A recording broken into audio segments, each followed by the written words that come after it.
I would like to start by thanking Pritam Bhai from the audio store, the co-owner of the audio store.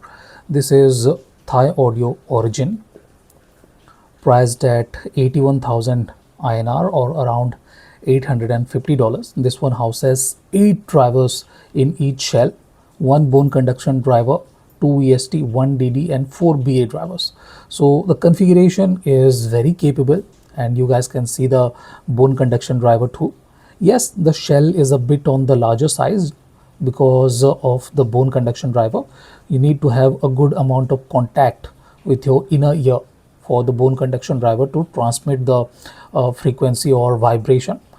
So the earpieces are a bit on the chunkier and slightly larger side, but I didn't had much issues with the fit or anything like that. But those with smaller ears might struggle slightly with the fit. But this is a very good implementation of Boneconduction driver based IEMs. Before we move on to the sound quality, let's talk about the build and that kind of stuff. This is made out of acrylic, looks nice, as I already mentioned. Fit and everything is good, but the size is a bit on the larger side. It is slightly heavy too because of all the drivers and slightly heavier Boneconduction driver. But the cable is good. I will not complain about the cable, but you guys can see there is plenty of memory here. It is not exactly memory devoid of any memory, and it's slightly bouncy too because of its stiff kind of braiding and stiff kind of course, but it looks nice. We are getting a modular cable too, no issues with that either. And I like this cable. This is fairly good for a $850 IEM. I would have liked a slightly more premium course here, but this looks good with the IEM, so no issues with that. We are getting a good carry case too, and a whole bunch of ear tips. I didn't get that for this review, but you definitely get a whole lot of ear tips with these IEMs. If we move on to the sound quality, that is where this IEM is very interesting. Now, the first thing you need to take care of is fit. It need to fit snugly. Okay, you need to push the ear tips down. No issues with the depth or anything like that. It is not shallow. It is not as shallow as some other IEMs, but you need to push it deeper into the ear for the Boneconduction driver to get in touch with your inner ear, or you will be missing out on the extra bit of body. Not extra, a lot of body and a lot of rumble in the sub bass and mid bass region thanks to the Boneconduction driver.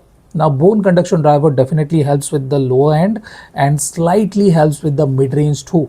It gives a bit more fuller, warmer and a slightly more textured presentation. If we talk about the sub bass, it is very good. If you are getting a very good fit, it offers very good sub bass extension, very good rumble. It is on a bass head kind of level, but not exactly bass head, but kind of.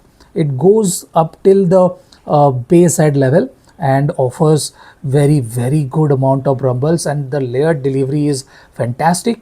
I'm not exactly sure why the dynamic driver is slightly lacking with the body. Maybe because they have implemented the Boneconduction driver for the extra bit of body. But if you are kind of feeling like you do not want that kind of bass, you can definitely wear this IEM slightly loosely, and you will get slightly tighter but drier bass. So that is a thing. They could have easily used a switch, but no switches here to engage or disengage the Boneconduction driver. But it is fairly good with both both kind of fit. Okay, it's not exactly a breakthrough or anything like that. You wear it slightly loosely, where the Boneconduction driver is not exactly in touch with your inner ear, and you will get slightly not slightly a considerably lower bass body and lower bass rumble and that kind of stuff. It is definitely a bit slower with the decay, but everything else is good. It has very good area of impact. The area is fairly big, and it kind of the dynamism of the bass is that it kind of explodes in every direction. So it moves inward, it moves outward, it moves to the upper side, and it fires downward too. So it kind of explodes in every direction. So The bass is very enjoyable when you are getting a very good fit. Yes, the upper bass could have been slightly more cleaner, but it's not bad at all. Kick drums and that kind of stuff are well defined too. I'm really liking the way this kind of this IEM presents the low end, but everything else from there are slightly less engaging to me.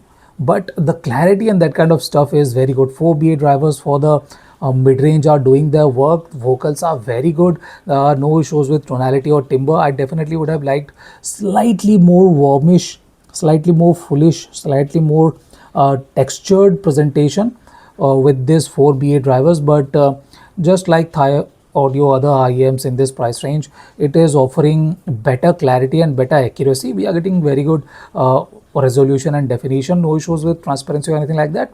Yes, instruments around the vocals are slightly less forward, they are slightly less engaging, but they have very good clarity, no issues with that. I definitely would have liked a bit more air between them, a bit more Z-axis depth too for the asking price, definitely. Because there are IEMs that are offering a bit more air and a bit more layered presentation in this price range with lesser number of drivers. I'll be comparing it with the 64Audio Aspire 4 and we will see how that goes. But at this point of time, this mid-range could have been slightly better. I definitely would have liked a bit more air and a bit more bigger stage too with regard to the depth. Okay, the depth is slightly lacking with this one. Treble though is very well extended. I definitely would have liked a bit more air and a bit more width with the treble stage. I definitely like the clarity. It is agile, it is clean, it is clear, it has very good transparency, no issues with sharpness or anything. But yes, the notes are slightly on the leaner side. They could have been a bit more I'll say textured maybe, and the air between instruments could have been slightly better. Layering and separation is good, no issues with that. But yes, the slightly smaller stage is not letting the instruments breathe that well. But it is a well tuned, nicely tuned IEM in this price range. If you like bass, you will definitely enjoy this kind of presentation. Stage is big enough. Stage is big, it is tall, but not very wide. The stacking of notes is good, but the width and depth is not exactly great. Cue placements are fairly accurate when you are listening in isolation. You are using this on its own, then you have very good clarity and definition. But if you are comparing it with something slightly more technically capable, you might find that this is kind of slightly lesser value. But for a bassy IEM, this is fantastic. Its technical abilities too are not bad at all. It has very good transparency and clarity. But if you put it against something like Custom Art Hybrid 3 Pro, it might falter, but it still is a very capable IEM at $150. If you like a bassy signature, you will definitely love this Boneconduction implementation. So this is it. This is my review of ThieAudio Origin. Thank you for watching, guys. Have a nice day. Enjoy.